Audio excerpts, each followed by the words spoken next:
Flies are always fascinating. Doesn't matter if it's trout flies, if it's salmon flies, or like in this case, flies for saltwater fly fishing. My box, it's a bit disorganized, but I got an organized chaos in there, and this is my bonefish box. It's got a fairly good selection of flies, different sizes, different colors, and also different weights, which is very important for fishing for bonefish. I'm going to show you a few basic patterns that you can use for your fishery on bonefish, and that are going to take you through most situations that you actually will be encountering while bone fishing. The number one fly, and probably also the most well-known and famous one, is this guy. It's the Crazy Charlie. This fly is very often the first fly I put on in the water that I don't know so much about, and I found out that also the guides kind of like to put these onto my leader. They seem to work in a lot of different situations and also in a lot of different bottoms. The Crazy Charlie comes in a lot of variations in color, so that it really fits the type of bottom that you're fishing. If you're fishing a very bright bottom, something like this one, the white one, can work really, really well. The other flies that I like to carry and that I always actually have in the box will be a little selection of these bonefish bitters. They're actually representing something called sea urchins, but they seem to work even if those creatures are not around. And I think it's actually because they got rubber legs and they got a little piece of deer hair wing, which makes them really move about when you have them on the leader and you put them on the bottom. The epoxy heads make them go down pretty slowly. They're not as solid with these heads as they would be if you had lead eyes on them. And they're pretty good also when you have a little bit of obstructions in the bottom, like grassy paths and something like that, because the deer hair actually protects the hook very well. So these come in a lot of different colors and in a lot of variations, and as you see, they're actually just a skinny hook. There's no body on them, and they don't need it because the fish are going to see them from up above, so they will see the wing and not the body that is underneath. Bonefish bitters. Another type of fly which I found can be pretty usable to have in your fly box is this one. This is an epoxy fly that also has a palmer hackle and a weed guard. This fly is very light in the water, and it's a fly that I use in shallow parts when I fish shallow and where I know that I will have a problem by getting snagged if I fish a hook that doesn't have a weed guard. So any type of fly with a weed guard and smallish like this, very soft landing on the water surface, doesn't spook the fish so much. Definitely one to carry in your fly box. This particular color doesn't really represent so much the bottom colors, but it seems to work quite nicely, as it is still a grizzly hackle, and this slight yellowy tint to the body works excellent. So these 5 different types of flies are a good basic selection to have. There are so many variations to bonefish flies, and everyone you'd ask would probably have their own favorites and tell you new patterns that I don't show you here. But I think the most important thing with bone fishing is actually presenting the fly to the fish in a good manner, staying away with your fly line from the fish, because they're really spooky on the shallow water. And once you present the fly in a good way and it lands in front of a fish that is not spooked, it doesn't seem to matter so much what you actually throw at them. If they're in there feeding and they find your fly coming the right way, they're going to eat it, at least maybe 9 times out of 10. But then it's just up to you to hook them. So this is what I use for bonefish. Small box, will take a lot of patterns and will set you up nicely for almost every situation. Well, the flies for permit are a selection of crab flies and also a couple of imitations of a shrimp called the mantis shrimp. So crabs, there are literally probably hundreds of different patterns to choose from, and I've been picking up crabs along the road when I've been going on fishing trips. I've always bought a fly here and there, and I've ended up with a number of patterns that seem to be pretty universal and seem to work nicely in most spots that you come to. One fly I definitely wouldn't want to go without if I fish in Mexico or in Belize is this little guy here. This pattern is a tan pattern. It's got rubber legs, it's got slightly leaded eyes, which makes it go down pretty quickly to the bottom. These I have in a variety of different weighted patterns. Some are almost unweighted to fish in the very shallow water. Perfect fly for the smaller permit that school up in the shallow water.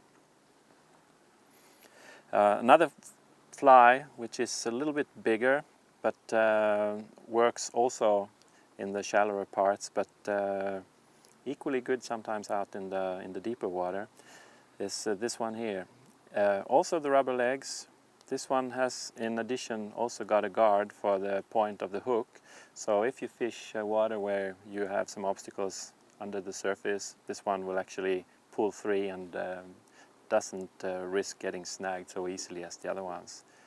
This one's got leaded eyes, makes it go down pretty quickly, and the rag body actually makes it sort of break up its fall towards the bottom a little bit, so it doesn't go down too quickly. It really imitates a crab very, very well. When I was fishing in Cuba, I was showing my fly box to the guide, and he looked through it and he just shook his head and gave me this pattern here. This is a pattern that would be used for the deeper flats on the outsides towards the deeper water, where you have larger fish coming in, cruising off the deep water and following the tides in to hunt the shallows. It's got a great motion. With these long rubber legs, when you pull this slowly, it's got a very, very teasing action. And the body is made out of felt and epoxy. And at the end of the fly, there's some hackle points, also just imitating more motion to the fly. You see, this is tied on a slightly larger hook, and that's to really work against these larger fish that we're talking about on the deeper flats. These fish can go up in excess of 20 pounds, so you need a hook that's definitely going to hold up to a big permit. Great pattern, I think.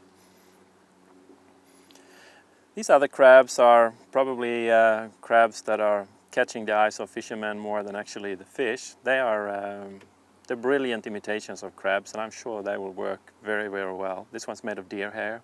It's got a beautiful body, rubber legs, and also lead eyes. Sinks nicely even in deeper water. And this is a fairly large crab, and it's got, I would say, probably a size 2 hook or something like that. So it's a pretty big hook on this one.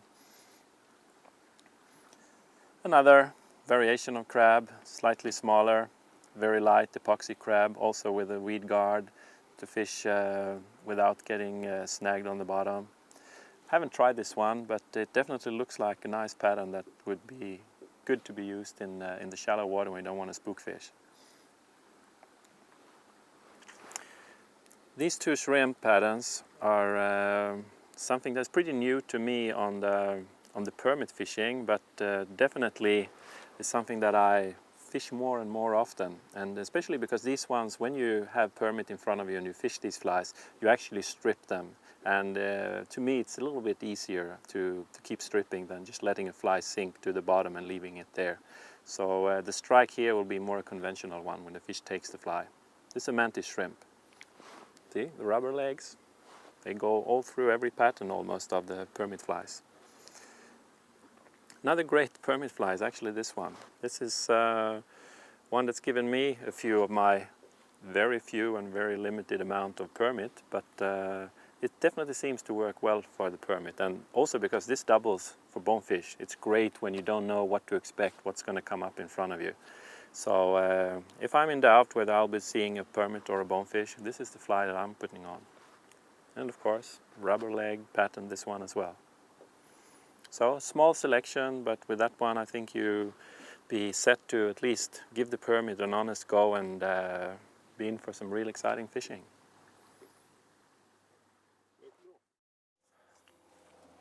Tarpon fishing, the formal one of saltwater fly fishing, definitely. And one that is heart-stopping, thrilling, exciting, and also very, very frustrating at times. This box contains a small but I hope pretty effective selection of flies that can be used for fishing the tarpons around the Caribbean and places like Belize and also in Mexico. What we have here is a variety of colors and also a variety of hook sizes. And some of my favorites in the box are definitely a range of flies that actually were used and tied by my friend Michael Frödin, who is very experienced fly tyer, more known for his salmon flies, but as you can see, he really knows how to tie beautiful tarpon flies as well. This epoxy-headed flies is using a hurl, a hackle that is really creating a lot of movement to the fly, and a pugliese hair wing as the main material in the rest of the fly. Beautiful fishing flies that come in different colors. He's got them in this yellow color. He's also tied me some flies for more murky water, which goes in the orange colors. Also works very well for baby tarpon, these colors. They seem to like the more brightly colored, hot colored flies like this. You can see even in this little wind how this fly is creating a lot of movement. It's a brilliant fly to see in the water. Excellent. There's also a very special pattern down here in Belize that is the Nesto Special, and also containing the same colors actually. It's the yellow, it's the orange, and seems to be one that is used very often here as soon as the water gets a little bit milky. Gives good contrast in the water and really attracts the fish. A fly I definitely wouldn't want to be without is the cockroach. This is a very traditional cockroach I got here, and as you can see, it's not much to it, but definitely this fly has created the attention of many large tarpon through the years, and I don't think there's any fly fisherman going for tarpon that doesn't have a cockroach pattern in his fly box. These come in a lot of different colors, but the original cockroach is the coloring like this one.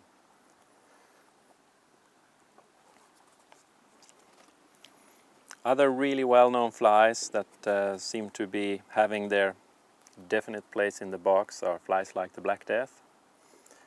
Another all-round pattern, creates good silhouette, good contrast, and remember a lot that most of the tarpon are actually always hitting the fly from down below. You fish the flies pretty high up in the surface, and tarpon is used to looking up on the fly. So of course these flies with a bit more color in them will actually stand out very well in the water against the sky.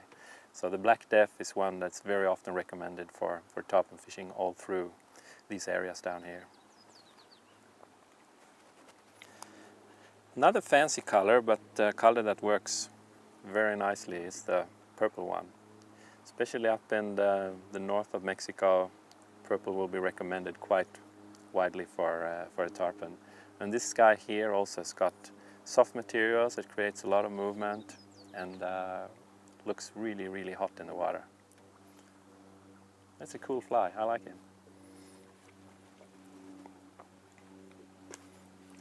Definitely a color to count on and not to be without. This brown one, hackle fly with grizzly hackles, is a very softly colored fly that looks extremely nice, I think, in the water when you have clear days and you don't want to spook the fish just by having too much color in the flies. You can see the size of this hook. This is a hook that actually can tame fish up to 200 pounds, which you might run the risk, or rather have the chance of, finding in these waters around here when you're on a good day. So the hook size is important. You see it's got a good gap also on between the point and the shank, so that it really can embed itself good in the jaw of the tarpon. Good fly. Looks really good in the water. These are just a few examples of a lot of different patterns and ideas of tarpon flies that are all over. But with a basic selection like this, I think you can fish for tarpon in most spots around the world. And more important, I think, than having huge selections of different patterns would probably be to have them in different sizes. But these are some of the flies that work, so just get on with it, you know, get your selection and start fishing them, and you'll find your own favorites, definitely.